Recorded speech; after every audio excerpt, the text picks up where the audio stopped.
Venus and all these different amazing athletes. So initially I played the Olympics for my dad because he loved it so much, and when I got there I realized it's the most unbelievable experience just to participate.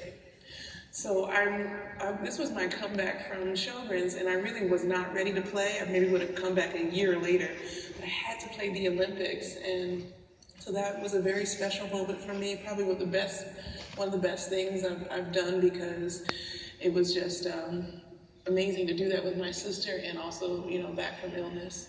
That's outstanding. I love that. Okay, so brainwashing was showing through with the Olympics, right? So, do you have a favorite memory in tennis? Do you have a favorite moment, whether it's on or off the courts, a wonderful memory of your career? Not that it's over, but anything that you've done up to this date? I mean, I could say, oh God, that win or this win. I'm very much a person that I'm about the future. Like the past, like if I got a win, you can never take that away. It's always mine, but I'm looking forward to that. Like, what's that next thing? Like, how do I get to this next challenge, or what can I get out of myself next? So for me, I'm always looking forward, but I have to say, one of the biggest moments for me was a really big loss that I had, and that really changed my career. I had someone recently tell me that they lost a match when they were 17, and they choked it. Choking is a part of being an athlete. Any athlete that says they don't choke, they're just lying.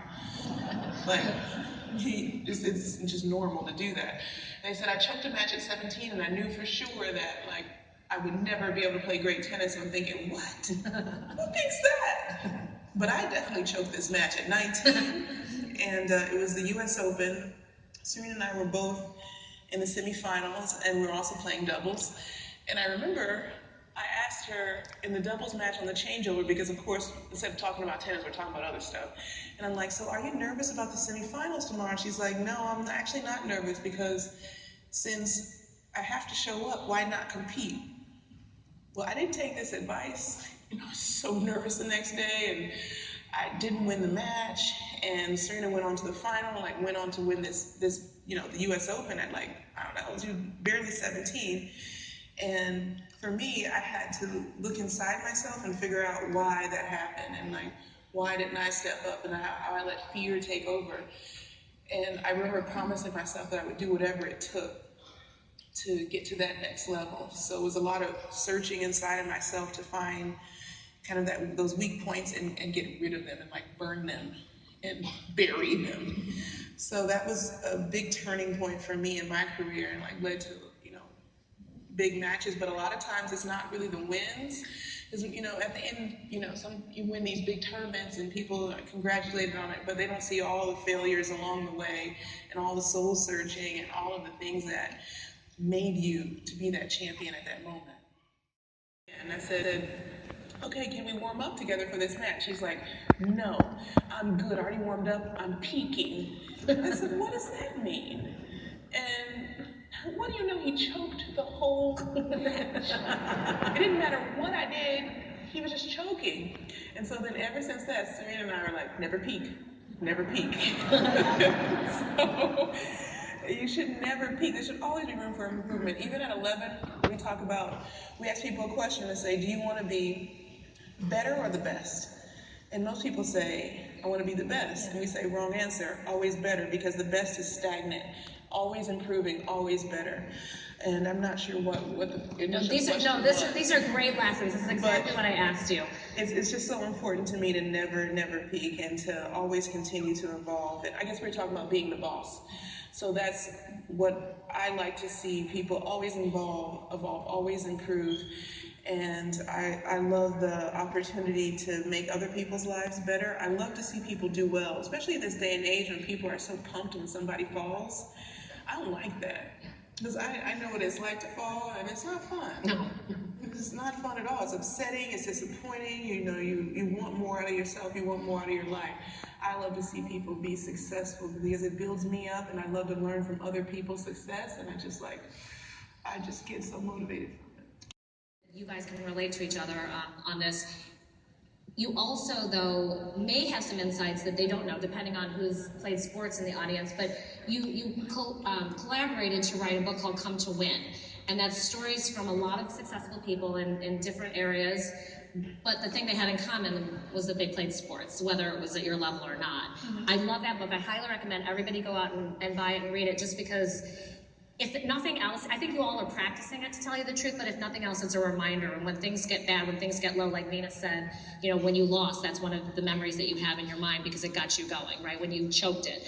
But we would love to hear some of those nuggets of truth from that book that really resonate with you and really have translated to you having these successful businesses. Yeah, the book is about how sport makes your life so much better. So it tells all these stories of different successful people, Richard Branson or Phil Knight, and how they didn't necessarily go pro, but how sports made them successful in business. So there's a lot of stories in there that will just make your eyes water, but also motivate you. And I loved that. I loved telling that story because that's what I feel sport has done for me. Like all these lessons that I didn't even know I was learning. And I like to say, just to sum up what you learn from sports and how it translates to business. And I don't think it ends. I don't think you have to just play sports as a child or a young person. It's also as an adult too, because there's something about pushing yourself physically that builds you emotionally, mentally, because physically you have to push yourself so hard that you have to bring something outside of yourself to get there, to get to that next level. So I think everyone should push themselves physically, and you learn lessons from that. But really, the biggest lesson I learned from sport is endurance, and that endurance encompasses what it takes to win, what it takes when you lose to get back up. It's the endurance, and it's the ability to continue to evolve as well. Because in a tennis match, you could win the first set, there could be a momentum change, and you have to evolve. You have to change your strategy. You have to figure out how to win on your worst day, and it's an evolution. And business is living, it's breathing, it's like its own entity. It's always changing. You have to adjust. You have to evolve. You can never be the same, especially today because technology and the world is flattening. The world has changed completely. You have to remain competitive. You have to remain relevant. So I see sport as always mirroring business. It's very interesting how much the same they are.